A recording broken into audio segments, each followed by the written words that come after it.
तर नमस्कार मित्रांनो, माझ्या व्हिडिओ मध्ये तुम्हा सर्वांचं स्वागत आहे. तर मग चला आपण व्हिडिओ स्टार्ट करूया. तर मित्रांनो, आज मी अशा कादंबरी विषयी बोलणार आहे की ती कादंबरी वाचून तुमच्या अंगाला काटा येईल. तर मित्रांनो, ही कादंबरी आहे डॉक्टर अण्णाभाऊ साठे यांनी लिहिली. तर मित्रांनो, या पुस्तकाचं नाव आहे फकीरा. त्याच्यामध्ये दलित जे होते त्यांनी कसा लढा दिला त्याच्यामध्ये पूर्ण डिटेल आहे. तर मित्रांनो, तर आपण त्या व्हिडिओला सुरुवात करूया.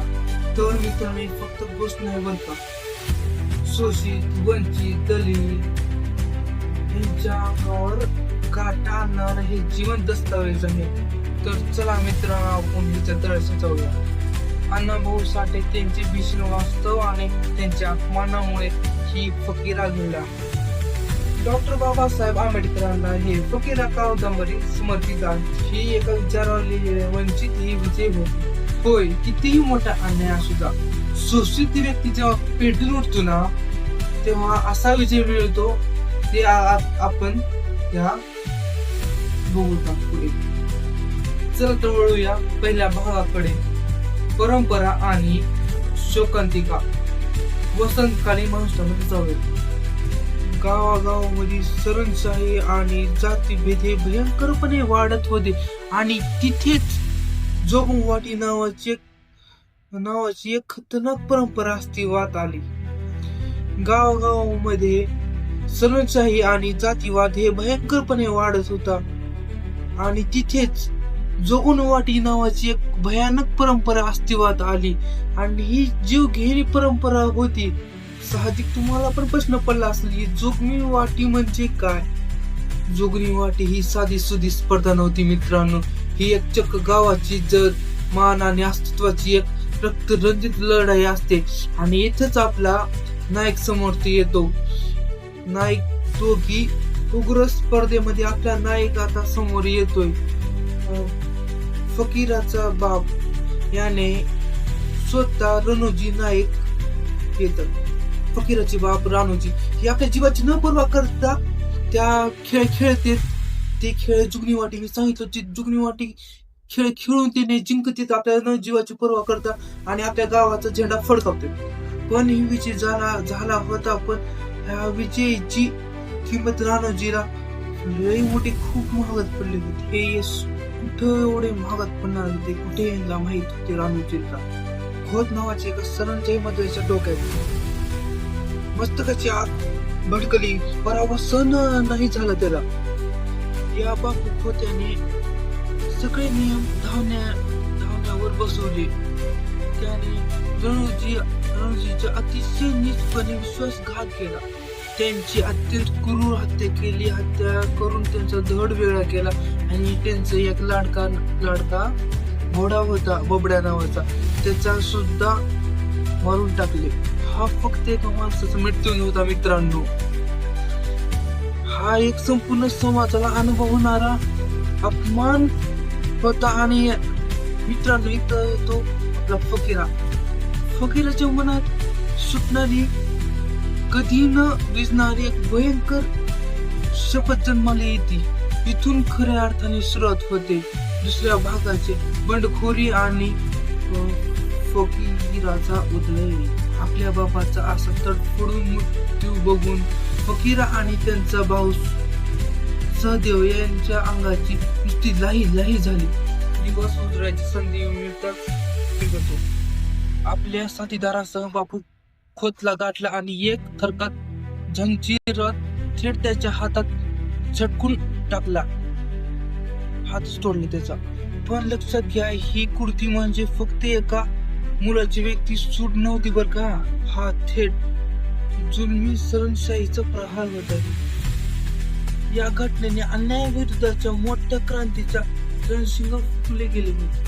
फकीरा हे फक्त आता तरुण राहिला नव्हता, तो आता शोषितांचा तारणहार बनला होता. आता इथं इंटरेस्टिंग गोष्ट येते. ती काय तुम्ही सांगा बरं. नाही, मी सांगतो. काय सांगू का. आता तिथे त्याचा मित्र परिवार बनला होता सगळा आणि त्याचा पूर्ण परिवार बनलेला आहे. इथे त्याचे पूर्ण कुटुंब एक बनलेलं आहे. सत्यबा ही त्याचा अगदी जीव भावाचा मित्र त्याच्यासाठी फकीर स्वतः जीव ही धोक्यात घालाय कर. जेव्हा सत्यपाल माणसाने यामध्ये होते ना, तेव्हा फकीरा त्यांच्या मदतीला धावून आला आणि त्यांच्यासोबत जनाबाई, माया आणि सहदेव कट्टर त्यांच्या साथीला होते. सतत बालपणापासून त्यांचा साथ म्हणजे त्यांच्या आईनं त्यांना साथ दिली होती, म्हणजेच आपली जनाबाई. सगळ्यांनी फकीराला जबरदस्त बळ दिला. आपण आता वळवता भाग 3 कडे. शोषितांचा संघर्ष आणि त्या काळी दलितांची परिस्थिती तडा नीट समजून घ्यायचं आपल्याला असेल तर ना, आपल्याला त्या वेळेच्या सामानाचे वास्तव पाहणं गरजेचं आहे. बाजूला होता शोषित समाज आणि दुसऱ्या बाजूला ब्रिटिश. त्यांना गावाच्या विशीच्या बाहेर राहायला लावलं. त्यांच्या साध्या सार्वजनिक विहिरीचे पाणी पिलं त्याला बंदी होती आणि यांच्या माथ्यावर अस्पृश्यतेचा शिक्का मारला होता. दुसऱ्या बाजूला कोण होते तर ते ब्रिटिश होते. ब्रिटिश अधिकारी आणि सरंदार हे अफाट संपत्तीचे मालक होते. सगळी सत्ता यांच्या हातात होती आणि यांच्या फायद्यासाठी याने कायदे वापरत होते. तरी की भीषण होती ना, त्याला जगायचं म्हणलं का रोज त्यांचा एक नवीन होता. पण अशा या अंधकारामध्ये फकीराने विश्रांतीला थेट आव्हान दिला. त्यांना आपल्या लोकांना फक्त शस्त्र चालवा शिकवायला, तर शिक्षण आणि एकजुटीचा महत्व मनावर बिंबवला. त्यांनी सगळ्यांना एकत्र केले आणि त्यांनी एक पॉवरफुल मेसेज दिली, जितकी एकजुटीने उभी राहू तेवढी आपली ताकद वाढेल. ब्रिटिशांच्या ह्या जुलमी सत्य मुळापासून हलवून ठेवणारा हा एक विचार होता. मग सुरू झाला हा फकीराचा गनिमी काफा. तो भ्रष्ट ब्रिटिश अधिकाऱ्यांना अक्षरशः तुटून पडू लागलो. ब्रिटिशांच्या तुझ्यावर लुटल्या, पण त्यांनी ती स्वतः आपल्या घरात भरले. त्यांनी जे गरीब होते ना, गरीब गुरांना सगळ्यांना वाटले. त्या घरात जे शेतकऱ्याची जमिनी बळका वाटल्या होत्या ना, ते सगळ्या जमिनी फकीराने सगळ्या शेतकऱ्यांना वापस करून दिले. गरिबांसाठी एक देवदूतच बनला होता त्यावेळी. ब्रिटिश शासनासाठी तो एक न संपणारा दुष्प्रळ ठरला होता. इथून वळते भाग 4 कडे अंतिम निर्णय. माग महार वसाहतीला तो पडलेला वेढा फकीराचा दबदबा वाढत गेला. तशी ब्रिटिशांच्या हातबलता अगदी शिंगेला पोहोचली आणि ताकदीची वाढली होती. काही केला फकीरा त्यांच्या हाती लागत नव्हता. त्याच्यामुळे त्यांनी एक नीच खेळ खेळला फकीराचा आणि त्याने क्रूर फरमान सोडले जोरात. जोपर्यंत स्वतःहून फकीरा येत नाही ना, तोपर्यंत निष्पाप जे व्यक्ती आहेत ना, त्यांचे सगळ्यांची रोज 5-5 जणांचा जीव घेत असा फरमान सोडला होता. मी चक्क पूर्ण वसाहती मिटून टाकण्याची धमकी दिली. कारण आपण या प्रसंगाची फक्त कल्पनाच करू शकतो. एका बाजूला त्याचे स्वतःचे प्राण, त्यात स्वातंत्र्य आणि बंडाखोरी, दुसऱ्या बाजूला त्याच्या जीवन प्रेम करणारा आणि पूर्ण विश्वास ठेवणारा समाज. पर्यायाने भयंकर कोडीत पुढे कोणता वेदनादायी पर्याय उभा राहिला असेल. फकीराने आपल्या मातीचा आणि आपल्या माणसाचा निवड केली. अत्यंत शांतपणे जोडण्याच्या म्हणाला, पण माझे 1000 लोक वाचतील. हे एका सामान्य माणसाचे उदाहरण नाही, तरी हे एका तारहाराचे शब्द आहेत. आपल्या समाजाला जीवित ठेवण्यासाठी फकीराने हसत हसत ब्रिटिशांना आत्मसमर्पण केले. ब्रिटिशांनी फकीरावर बेड्या ठोकल्या आणि त्याच्या अंगावर माणूस टाळणारा छळ केला. असा अनंत यातना स्तन करून फकीराने तोंडातून शब्दही बाहेर काढले. त्यांनी आपले एकाही साथीदाराचे नाव ब्रिटिशांना सांगितले नाही. त्यांना हे पक्क माहित होतं की त्याने हे दिलेले बलिदान ही वाया जाणार नाही. त्याचा मृत्यू हा एका पिढीला कायम जागा करून जाईल. शेवटचा आणि 5वा येथे सिबॉरचा प्रश्न फकीराचा अंत नक्की झाला नाही, तर त्यांनी त्याला अमर केले. पाथेमुळे आणि तेथील प्रमुख सामाजिक मूल्यामुळे 1961 साली फकीर या कादंबरीला महाराष्ट्र शासनाने उच्च कादंबरी म्हणून पुरस्कार मिळाला. कलाकृतीने दलित आणि शोषित साहित्याची अतिशय भक्कम, कधी न ढासणारी पायभरणी केली. आणि यामध्ये सर्वात थक्क करणारी गोष्ट कोणती होती, तर अनुभव साठ्यांना औपचारिक शिक्षण मिळालेही नव्हतं. त्यांचं व्यक्तिमत्व कितीही विशाल होतं हे बघून आपण अवाक होतो. हे केवळ लेखक नव्हते, ते खऱ्या अर्थाने लोकशाहीर होते. हातात लेखणी नाही, तर ते एक प्रमुख समाज सुधारक, ती कारगिर्दी कामगाराचे नेते आणि उत्तम अभिनेते होते.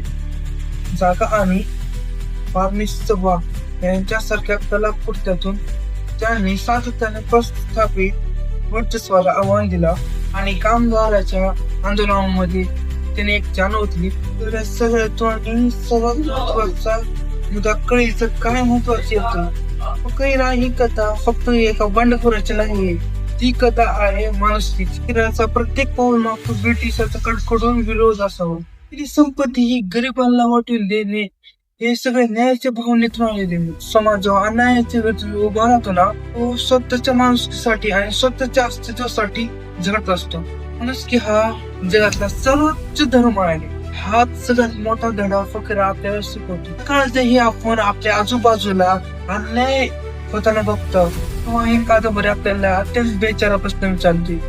लोक आजही व्यवस्थेकडून होणाऱ्या अन्यायाचा सामना करत आहेत. त्याच्यासाठी फकीर हा आणि एकजुटीचा झेंडा असंच कायम प्रेरणा देत राहील का? हा, नक्कीच राहील. बाबासाहेब आंबेडकरांना हे समर्पित असलेली कादंबरीला प्रत्येक शब्द आपल्याला आजही एकच गोष्ट सांगतोय, जागे व्हा, जागे व्हा, एकत्र या आणि माणुसकीसाठी संघर्ष करा. तर मित्रांनो, आपली ही फकीरा कादंबरी तुम्हाला कशी वाटली कमेंट करून नक्कीच सांगा. आणि या आपल्या पेजला लाईक आणि कमेंट आणि सबस्क्राईब केल्याशिवाय जाऊ नका. बाय.